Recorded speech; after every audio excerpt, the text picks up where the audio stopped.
Hey everyone, welcome to Berlin Builds. Today I'm going to show you how to put together this modern accent wall.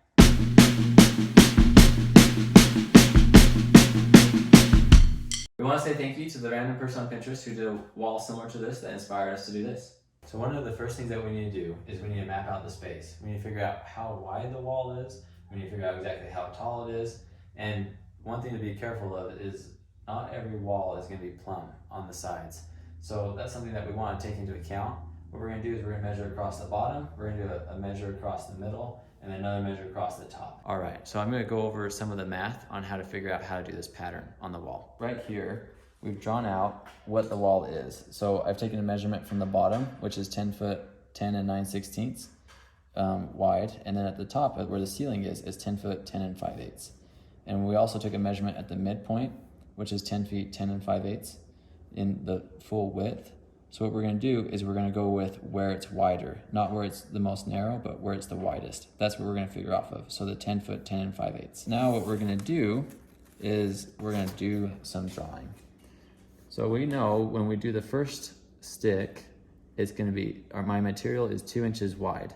So in drawing this out, we have a piece that's 2 inches wide.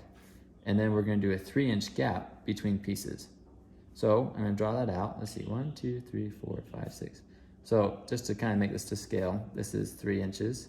And then we're going to draw our next piece will be 2 inches wide as well, like this. I'm going to draw out a little bit more now. So I'm going to go 1, 2, 3, 4, 5, 6. So that's our 3-inch gap.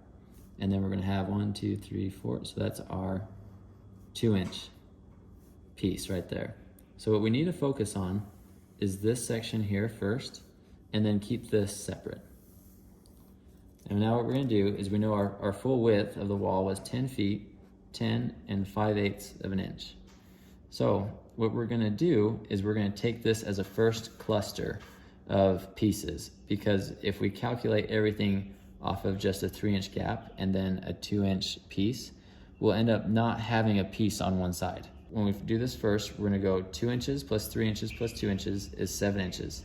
So we're going to subtract 7 inches from 10 feet 10 and 5/8. So that puts us at 10 feet 3 and 5/8 right now. Now what we're going to do is we're going to divide that by 5 inches, because this is a unit in essence, a space and a piece. So that's 5 inches. So we're going to divide this by 5 inches, and that's going to leave us with 24 and then a remainder, right? So what we're going to do with that is we're going to go off of having 24 sets of these, because we don't want to have the remainder. So you're going to round down to whatever the lowest, the whole number is. Okay, so now what we're going to do is we know we're going to have 24 of these units plus one of these units. So what we can do is we can do the math. So we know 7 inches from this unit over here plus whatever 5 inches times 24. So if we do that math, 5 inches times 24 is going to be 120 inches. So we add those together, we're at 127 inches is how wide our section of paneling is going to be. And what we can do is we can now subtract the 127 inches from 10 feet 10 and 5/8.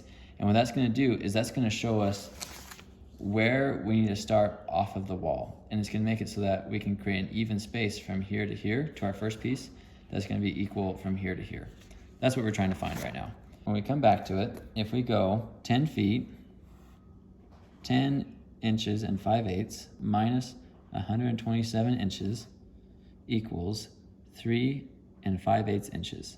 So now we'll divide that by 2, and it gives us 1 inch and 13/16. So right now we know we need to start off the wall 1 inch and 13/16 on each side, and that's what our spacing is going to be. Now there's something that we need to double check, because if this pattern is going to have one that's going to start from the floor and go up, and the next one's going to start from the ceiling and go down. So we just want to make sure that we're going to be even. We're, in this example, in this home, we're going to start from the ceiling and go down, and then go from the floor and go up. So we want to make sure that we land where there's going to be an up on the left side and an up on the right side. There's different mathematical formulas that you can do to figure this out, but I'm actually just going to draw it, and we're going to go from there. So now what I've done is we know that we've got 24 of these sets, so that means there's going to be 24 sticks on the wall, plus these 2 over here. So that means we need 26. So I drew out 26 tick marks, And now with the first one, I'm gonna go up and then down, up, down, up, down. That's what I'm gonna do to figure out what we need to do. So starting on an up, it would have us end on a down. So we don't want that. So what we're gonna do is we're gonna knock off this last little section and make the gap on each side of the wall bigger. And what we're gonna do with that is we know that this is gonna be a 5-inch section with the space and then the 2-inch piece. So we're gonna add half of this to each side. So we're gonna add 2.5 inches to our 1 13/16 to find out what our gap needs to be on each side of the wall. When you add that, 1 13/16 plus 2.5 inches, 4 5/16 of an inch is gonna be our spacing from the wall to the first piece that we're gonna put on the wall. We figured out the space that we need to go from this wall over to make sure that we keep an even spacing across the wall. So now what we're gonna do is we're just gonna mark that. For example, on this wall, we came out to the measurement of 4 5/16 of an inch. So right here is 4 5/16. And now we're gonna take a level. You can draw your reference line. And I know what I'm gonna do with this reference line is I'm gonna do an X because I'm gonna put the piece on this side. You have a few different options. You can actually do a plumb line for each piece. That's gonna take a while. Or you can get a laser level and just run a laser level. There's different options for you. The most simple way to go about doing this though is to cut spacer blocks. With this design, we're gonna have pieces coming from the ceiling down to a point, and we're gonna have pieces going from the floor up to a different point.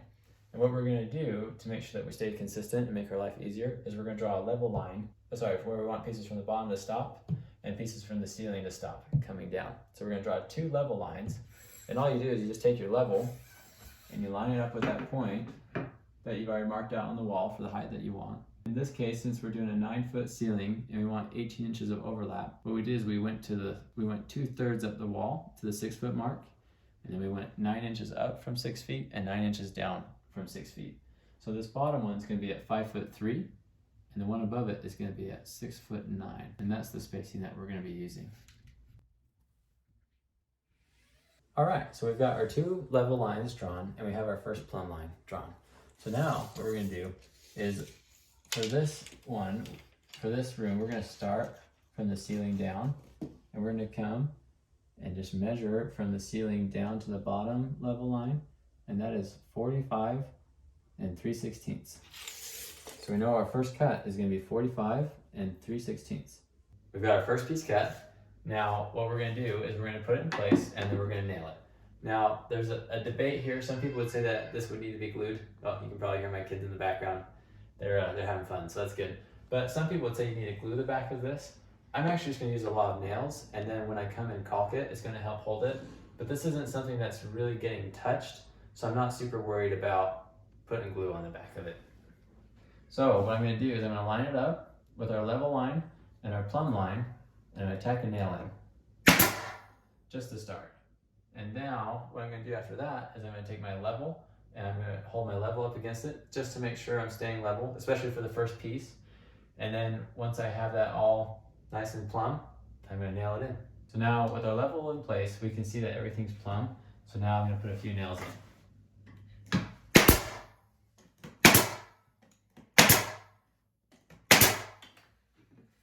All right, so that's our first piece. So now coming up to here, we're gonna give ourselves our 3-inch spacing, and this is the top level line. Don't get it mixed up with the bottom level line, or else you're gonna have to recut your piece, and you'll feel really foolish.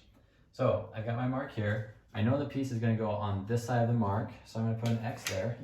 And now what I'm gonna do is I'm gonna measure down, and I'm gonna come up to my mark. So I'm at 75 3/4 for my next piece.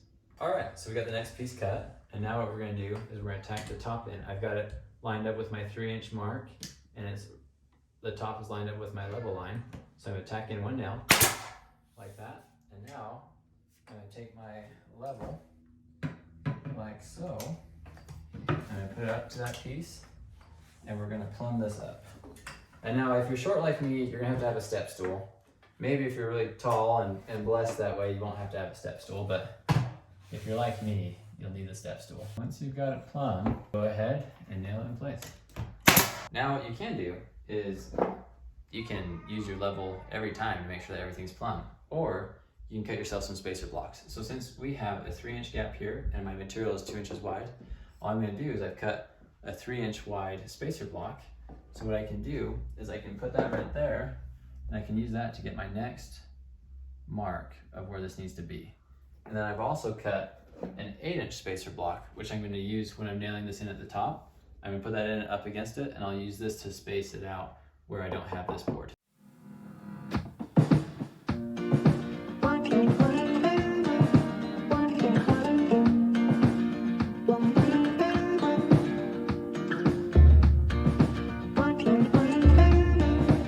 Sometimes, no matter how you do it, you're going to end up having to notch around an outlet.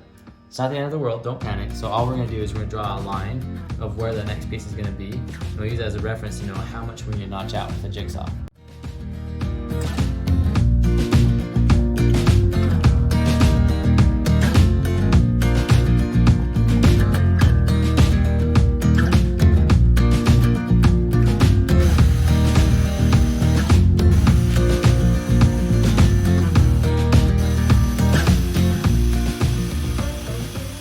So once you have that notched, all you do is nail it in place.